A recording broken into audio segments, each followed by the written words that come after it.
semakin sibuk melihat keluar diri kita, sehingga kita kekurangan waktu, di mana ini kita butuhkan ya, untuk melihat ke dalam diri kita. Melihat ke dalam diri itu seperti apa? Ya kita bermeditasi.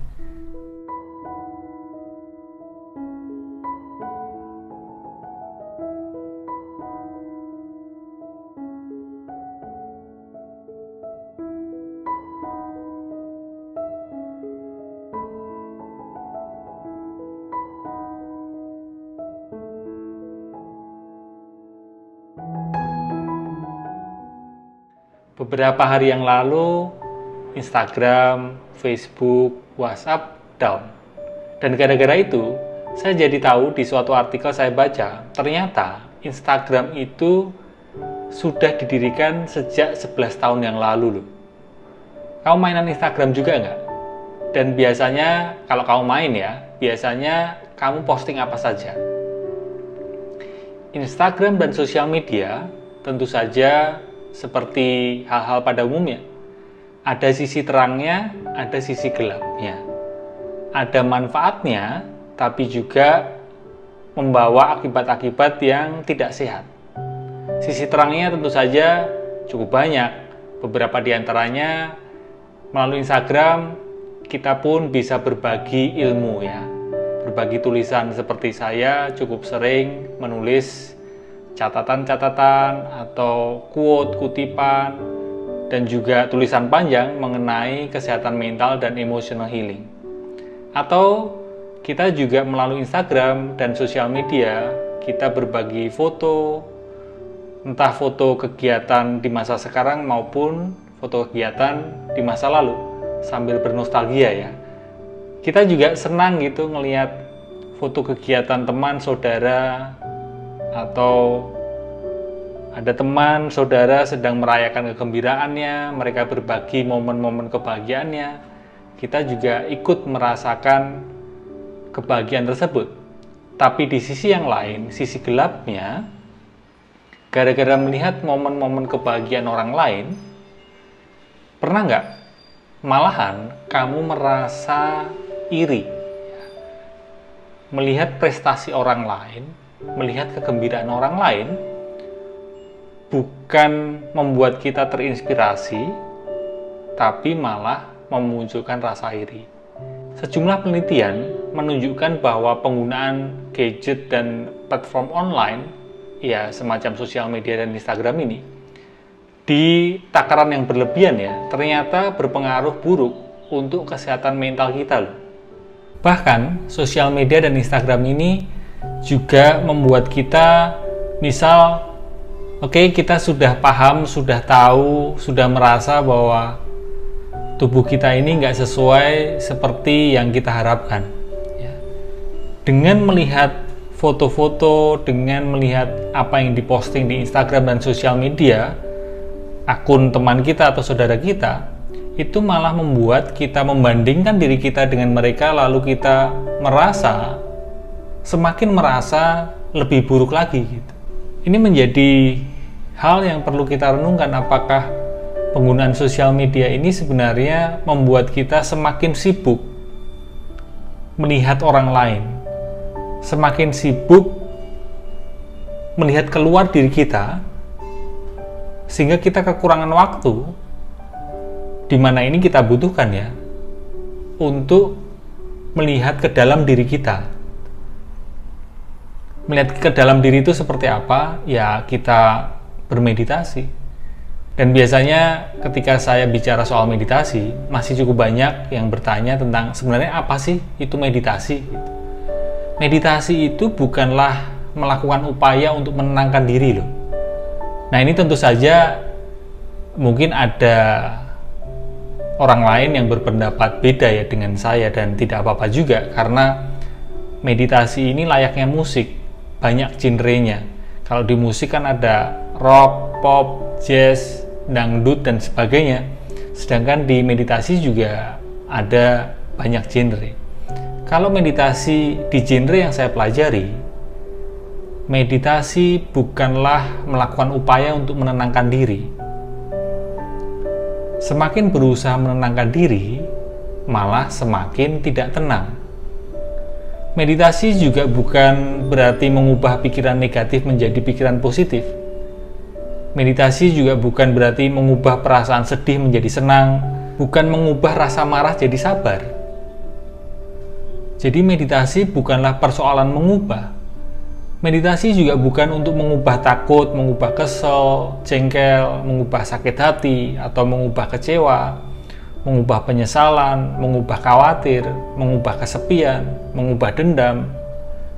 Dan juga meditasi bukan berarti mengubah drama-drama di pikiran, bukan berarti mengubah kenangan atau melupakan masa lalu, bukan, karena kenangan kan terkait masa lalu ya. Dan juga meditasi bukan berarti mengubah impian yang terkait masa depan. Lalu meditasi itu seperti apa? Ya, meditasi di genre saya, meditasi itu lebih ke menyadari bahwa pikiran dan perasaan yang muncul, apapun itu, semuanya itu hanyalah fenomena batin. Entah itu ekspresi pikiran atau ekspresi perasaan, dan kesemuanya itu akan muncul lalu lenyap, silih berganti, datang dan pergi. Dengan menyadari itu, meditasi juga berarti tidak bereaksi berlebihan terhadap pikiran dan perasaan yang muncul itu. Tidak berlebihan mempertahankan atau melawan, tidak berlebihan mengenggam atau mengusir. Karena biasanya kan pikiran dan perasaan yang kita anggap positif, kita berusaha pertahankan, kita berusaha genggam kan. Nah, meditasi mengurangi reaksi berlebihan seperti itu. Demikian juga sebaliknya, kalau pikiran perasaan yang kita anggap negatif, kita berusaha lawan, usir. Meditasi pun tidak bereaksi berlebihan untuk melawan maupun mengusir. Meditasi sebatas yang saya pelajari adalah menyadari kesemuanya itu. Menyadari muncul lenyap silih berganti, datang dan pergi pikiran dan perasaan tersebut. Dan meditasi berarti menyadari bahwa yang menyadari itu semua adalah utuh.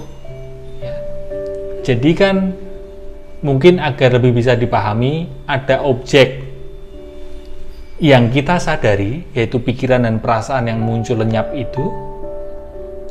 Pikiran negatif, pikiran positif, perasaan sedih, gembira, perasaan kecewa, sakit hati, kesepian, dan sebagainya itu adalah objek yang kita sadari. Dan ada subjek, diri kita yang menyadari kan. Selain menyadari objek yang kita sadari,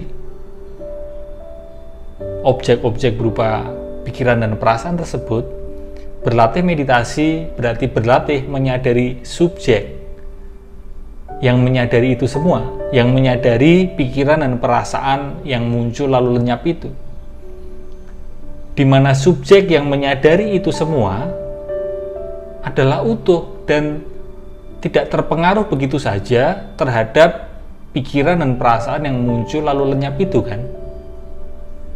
Subjek yang menyadari sebenarnya tidak mudah begitu saja hanyut terseret gara-gara arus pikiran dan perasaan. Subjek yang menyadari, kita menyadari subjek yang menyadari bahwa yang menyadari itu semua itu sebenarnya tidak pernah terganggu oleh pikiran dan perasaan yang muncul lalu lenyap. Nah, dengan berlatih menyadari seperti itu, bukan mengubah loh ya, hanya menyadari saja, mungkin loh ya, mungkin barulah akan muncul rasa bahagia yang melampaui rasa bahagia yang selama ini kita idam-idamkan.